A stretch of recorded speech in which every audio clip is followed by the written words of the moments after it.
Hi guys! This is Mai and welcome to My Goodness.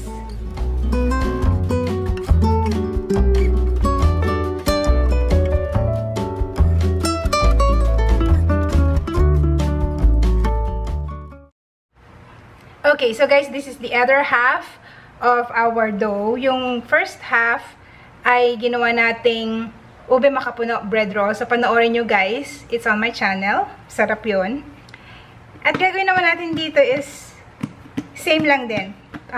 Roll. So i-flatten natin siya.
So, pwede na nating lagyan ng filling. Ang gagamitin natin ay Nutella.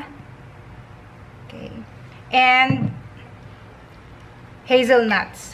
So, i-chop ko lang ito roughly. At yun ang ilalagay nating filling. So, you can be creative on what to put on your bread roll. Pwedeng peanut butter, tas lagyan nyo ng nuts. Or mga strawberry jam, kung mahilig kayo doon. So, lalagay natin ay Nutella. So, spread lang natin ito. Oops.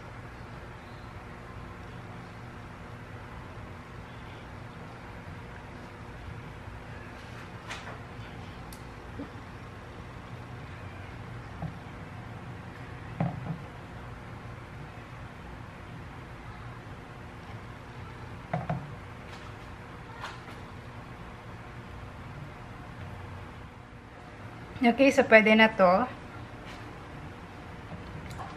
So, ito na yung ating hazelnut. So, roughly chop lang. Okay. And spread natin.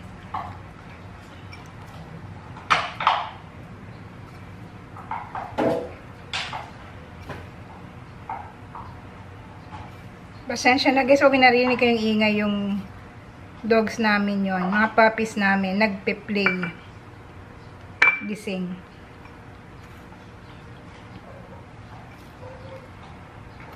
So, tira lang kayo ng konti kasi lalagyan natin yung ibabaw as a decoration. Okay.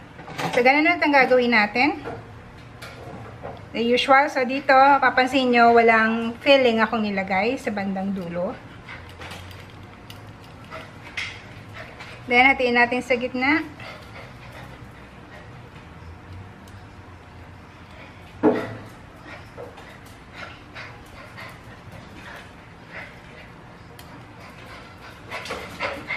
Ako, naghahabulan naman ngayon. Okay. So, I have here a 9 by 2.5 inch baking pan. So, this is a round one. So, yun ang gagamitin natin for today. And then, umpisan ko ng i-roll.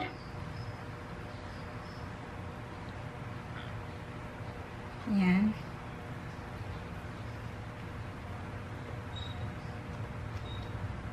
That's it.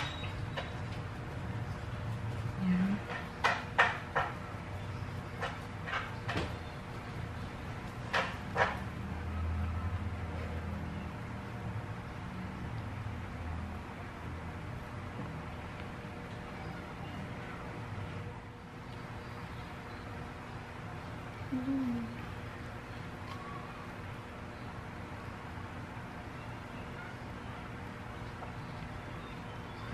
Actually, pwede nyo pang dagdagan kung ilang piraso ito na magkukuha nyo. Pwede nyo doblehin para mas maliliit siya. Pero papaalsahin yung mabuti para lumaki. Kasi usually mga binibenta, ganun lang naman.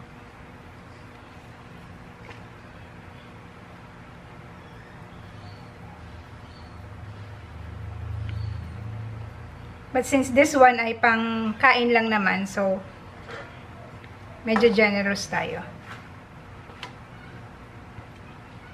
Nalagay tayo sa gitna.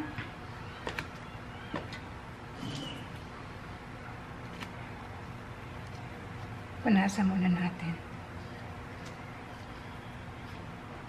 Okay.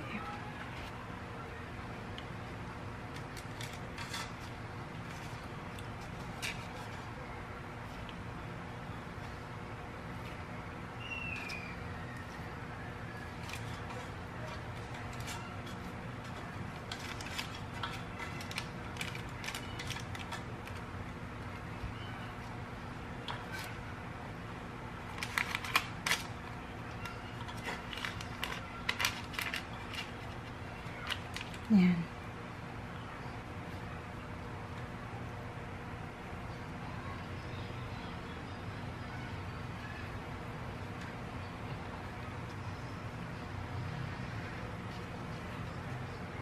Okay, so ito na siya.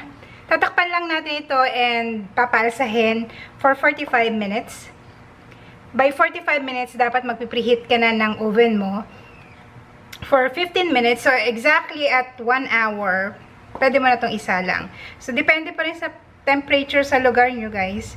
Pero sa ibang malalamig na mga country, nilalagay nila to sa oven nila at pinapainitan yung pinakamababang heat. So, doon sila nagpapaalsa. Okay, and balikan ko kayo after our proofing. Okay, so after 45 minutes, ganito na yung itsura ng ating dough. Fluffy na. Ayan. Bumubuka. Nagpipreheat na rin ako ng ating oven at 180 degrees Celsius. So, after preheating the oven for 15 minutes, saka ko isasalang tong ating dough. Okay, and I'll get back to you once this is baked.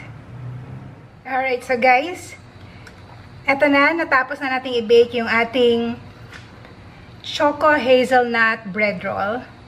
So, this was baked for 40 minutes at 180 degrees Celsius. So, medyo napalamig na natin ng konti.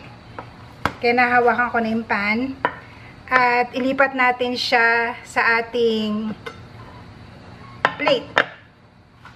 Medyo malamig na naman ng konti. Hindi na ganun kainit. Naglagay ako ng Nutella sa aking piping bag. Lalagyan lang natin siya ng decor.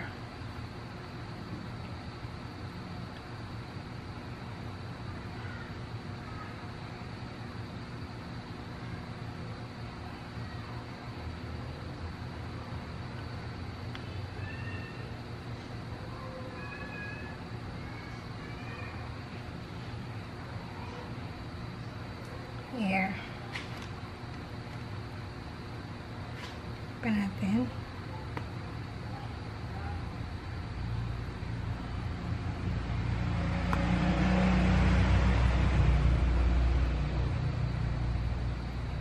There you go. Okay na yan. Hindi, lalagyan lang natin ng konting nuts sa ibabaw.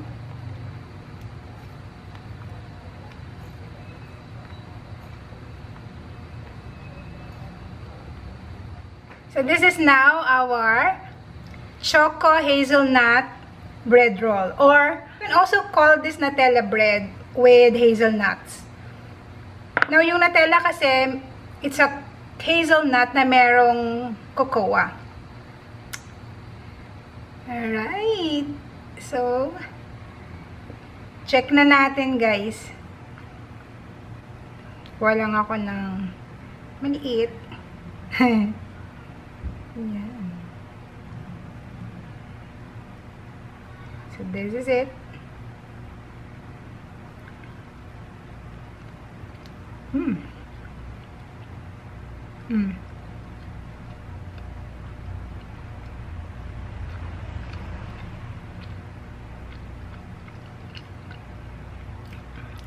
Masarap. Malambot. Hindi siya masyado matamis.